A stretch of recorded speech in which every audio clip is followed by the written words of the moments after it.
Here we are at the tail end of the PS4 and Xbox generation, and it's hard to believe that Sucker Punch landed on the PS4 in that vital 6-month launch window with Second Son. A game that still packs an impressive looking particle system that's up with the best we've seen across the entire generation, but it also shows the movement and the progress that a generation makes from the start to the end. Being able to use the same engine and team, it gives you a good litmus test, and here in the PS4 we've got exactly that. Object density, animation, lighting, material quality, and specifically LOD use and LOD management. Notice the pop in here from the imposters from a texture-based building to a vertex-based one just there. You can see the image shimmering and moving around when it's moving from vertices to textures and back and forth. And this kind of management is very obvious in the title, along with the shimmering and the improvements in the TAA. That 6-year transition has made a huge movement from what it was then to what it is now. And these kind of transitions just prove how much generations move over time as we enter the next one, obviously along with artistic design and style. Sucker Punch are back, and this time they're dropping superpowers for Samurai, yet keeping the combat and particles front and centre. Welcome to my head-to-head analysis of Ghost of Tsushima as we slice and dice and weigh up all the data to see what the Pro is packing over that base model.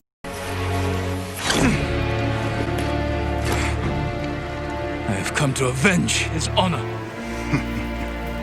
The first up is that all-important resolution. The PS4 comes in at a native 1920 by 1080p with no dynamic resolution scaling present here, and that's accomplished by a TAA on top of that to give a smooth, clean image. It's not as heavy-handed as some other TAA solutions, so overall it's a pretty light implementation of TAA. That compromise between keeping the high-frequency details and sharpness of the image comes at the sacrifice of some sub-pixel shimmer and some movement on thin edges and distant objects.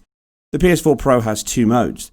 The performance mode runs at the same 1920 by 1080p again, doesn't look dynamic, but it does obviously reduce the image quality, the texture filtering, and all the effects alongside the resolution, but aside that, every other effect stays the same. Now, this is here for a reason that I'll cover when I get to performance.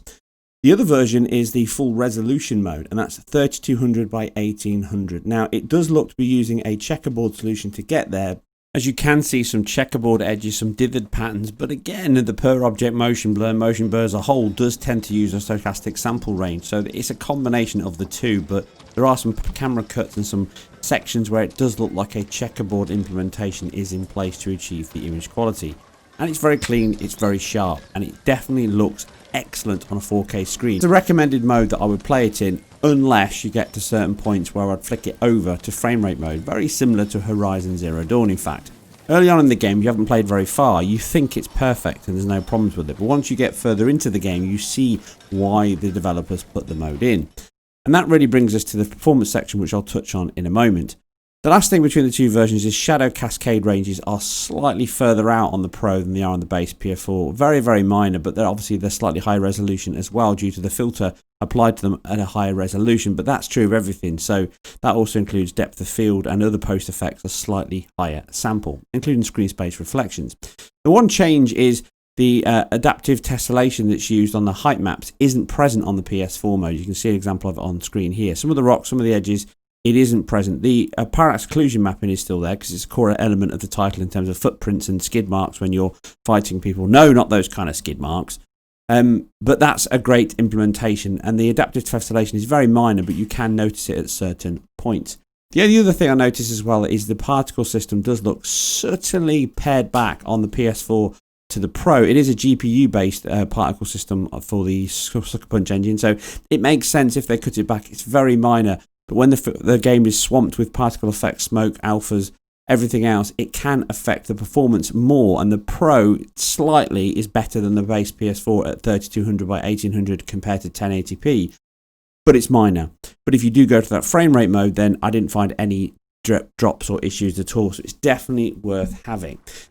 One of the big reasons for that is the input times, vital for any kind of racing fighting game because input times are important, and Ghost of Tsushima being a 30 FPS title means that it needs as much as it can get to improve that input latency time, and they're not great scores, I'm not going to lie.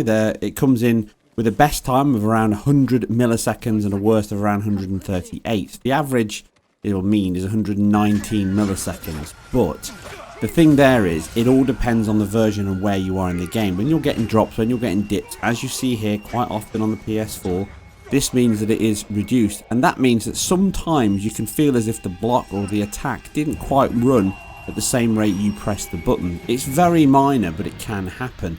Now, this is where a 60 FPS mode will obviously pay off, but obviously there's other things you can do in the engine as well to improve input latency times, but having a smooth, consistent frame rate, reducing the load on the CPU and GPU, means that you're not asyncing all your work so much, therefore you're compressing the time and giving you a faster response from clicking the button to doing the action. Now generally, it's a pretty solid 30 FPS title on the PS4. Exploring, riding, enjoying the moments, but as you can see here, some of the battles when there's heavy alpha, lots of characters, lots of POM being used on the floor for those footprints and those skid marks I mentioned earlier, all of that adds load on the GPU and the CPU alike because there's lots of combat, enemies, animations, all those kind of elements that put load, and it can dip. Like I say, it's consistently between 30 milliseconds, 33 milliseconds and 50 milliseconds. It skips between the two. It's very rarely any worse than that. But when there's heavy, dense foliage, dense draw distance, lots of objects on screen, alpha effects, bloom, volumetric fog or fog volumes, everything combines together to reduce the frame rate. This is the section here you're watching here. This really makes both the PS4 and the PS4 Pro really spin up the fan. Very, very loud. It's stressing the GPU incredibly hard. The APU is being smashed, and again that translates to the frame rate. But once you're riding through the forest, enjoying the moments, even on the base PS4, pretty smooth, consistent 30 FPS. Couple of jitters every now and then, but I doubt anyone would feel it outside of this kind of frame rate graph. And even the jewels in the open areas and long view distances as the pampas grass blows in the trees, or the cherry blossom falls, or the red autumn leaves fall down in the combat, and lots of those jewel moments, that is still a pretty consistent 30 FPS. But later in the game, which I'm not going to show you some of the sections because it's going to spoil it, but later in the game, it can drop pretty low. It can go into the 20s. I've seen it go as low on the PS4, and it can do the similar levels on the Pro on those later sections if you're unlucky enough to get lots of things happening at once and it swamps the screen with lots of effect. And that's realistically because it's fill rate limited, or at least it's bandwidth and fill rate limited, because there's just a huge amount of overdraw, animated foliage, lens flare, fog volumes, alpha transparencies. Everything is just collecting on. There's so many pixels being overdrawn on top of each other and particles on top of that. That really is the reason why you get some of these dips. It's GPU limited most of the time at its target of 30 FPS. And that's obviously true on both the Pro and the base PS4. Now, the difference with the Pro is that 1080p mode. It sounds drastic. It's a huge reduction, 177% reduction in, or increase in resolution.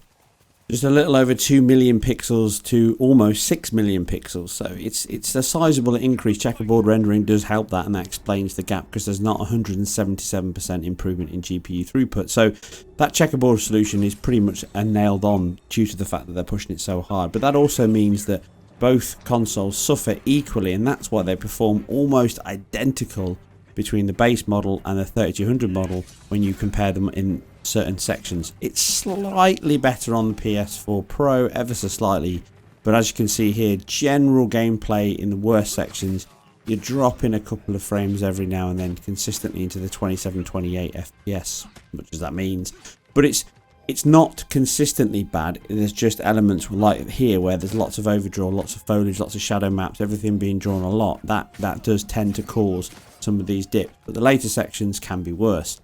Now, moving into the Pro, obviously, this means that the image quality is improved and the graphics quality is improved, but the frame rate is slightly better also, and that also means you get slightly better consistent input times. Not always smooth and silky, as you can see from the frame time graph, but certainly on average slightly better than the PS4. But that 1080p mode really comes in and saves the day because it removes every single drop. I couldn't catch any moments where I felt it dropping a frame at all, and that's really the saving grace. That's why it's there, and it's applauded. The team have done that and put that mode in. A lot of people obviously hope that would be a 60 FPS mode.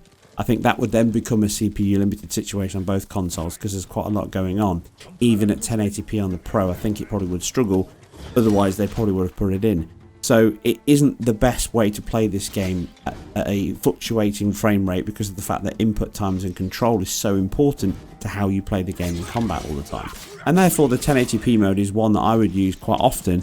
If you're playing on a 1080p screen, absolutely go for that, never look back. If you're playing on a 4K screen, then the resolution mode makes a huge difference, because the image quality, the texture clarity, and all of that beauty is much sharper, much cleaner. Screen space reflections, bloom, alpha transparencies, all that foliage flaying in the distance, everything looks much better, much cleaner at the 4K mode.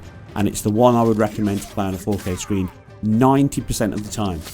But once you get into certain sections with castles and grounds and certain enemies that fight you in certain ways, and some of your skills that you learn later on in the game which swamp the screen again and add additional clarity to the game, then all those modes can again increase the performance levels, and therefore that's where that 1080p mode really comes into its own. And it's great that it's there, and I certainly recommend you don't waste it, and you do use it if you're playing this on the Pro when you get to certain sections, because it helps the input time, and it'll actually help you play the game, and it feels much smoother and more responsive when you shift over to it, because you consistently get 100, probably just sub 100 millisecond input times, and that makes a difference in a game like this. You know, when you're gaining 20-30 milliseconds on input times, you can feel that. You can definitely feel that when you're into the 100 millisecond. So great that it's there. Absolutely excellent game. Consistently, I would have preferred it to perform better. I would probably recommend a dynamic solution, or a sub 1080p, dare I say it, on PS4 would probably solve a lot of these issues, and maybe just a slight reduction on the 3200 mode, but I'd arguably say not, because the 1080p mode's there, so I'd stick with that, and then therefore you've got a locked 30 FPS, or you've got slightly sub 30 FPS combined with a pin sharp image quality. The choice is yours. It's great that it's there, and again, I can't stress how much I love this game. The combat system is both intuitive and rewarding, and really expands and builds over time, and there's so much beauty and vivid art design and style in this game. Yes, there are some weaker areas, some weaker elements, some letdown sections. Inverse kinematics, collision and clipping can be quite heavy. It's still using quite a flat, very limited boxed off section, so you float on certain areas, certain steps, you're just floating in the air, you clip through objects. And again, because of the use of parallax occlusion mappers and tessellation, you can clip through, but that's common of many games. And some of the AI in the combat sections, it's not as intelligent as it should be, it's not as challenging as it should be in terms of hunting you, fighting you, reacting to you. There are bits that are better, but the combination thereof, that's one area where I hope they can add an additional mode that improves the AI combat, so they're just more intuitive to fighting you. It's not bad, but it could be better. Again, the mixture with open world games, there's always that mixture of having a huge variety of assets you have to create, and this game is absolutely vast with a great variety in scenery, objects, materials, and that means that you get some high points and some low points. The polygonal construction of characters and the limitation there, they've definitely cut those back to give that foliage draw and that huge distance the game has. You can see that evident across the title. I covered that before.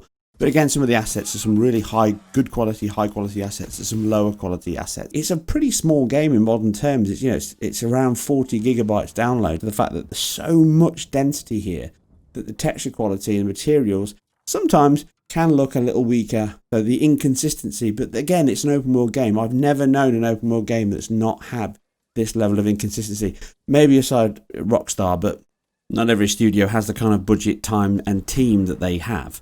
But overall, the benefit of the smaller file size the game packs means that you get much quicker loading times, both on the base PS4 and the PS4 Pro, upwards of around 10 to 15 seconds on average dying, and fast travel is generally fast travel. And dismemberment and decapitation is in the game, so don't panic. But overall, it's a beautiful looking game, from the particle systems, the volumetrics, the light cascade and the materials system. Overall, that all combines to stress the GPU consistently at all times. Very hard indeed. And that's why the performance is like it is. It's not bad, but it's not perfect. And I'm sure patches will come, and maybe they'll improve it, and maybe they'll tone down some of the effects. I don't know, but I think personally I would just leave it as it is. The only thing I would change is a dynamic solution on the PS4, and also work on the camera system, or at least the transparency of objects, because there's a few times in battle where the scenery can work against you and you lose visibility of where you are. That's pretty much it. The performance on the Pro is slightly better than the base PS4 in the full resolution mode, but if you move straight to the 1080p mode, as you can see a brief example of here, there's absolutely no dips at all, and that's the mode you will use later in the game at certain points when it's very heavy. I'm looking at you, Jules. I'm looking at you, Castle Battles. You'll see what I mean when you get there.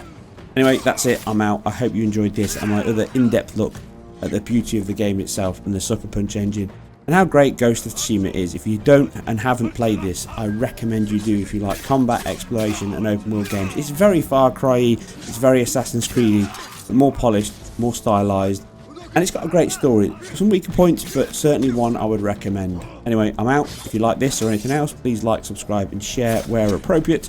I'm completely self-funded and independent, and I appreciate each and every one of you that watches my videos. Thanks very much. I'll catch you on the next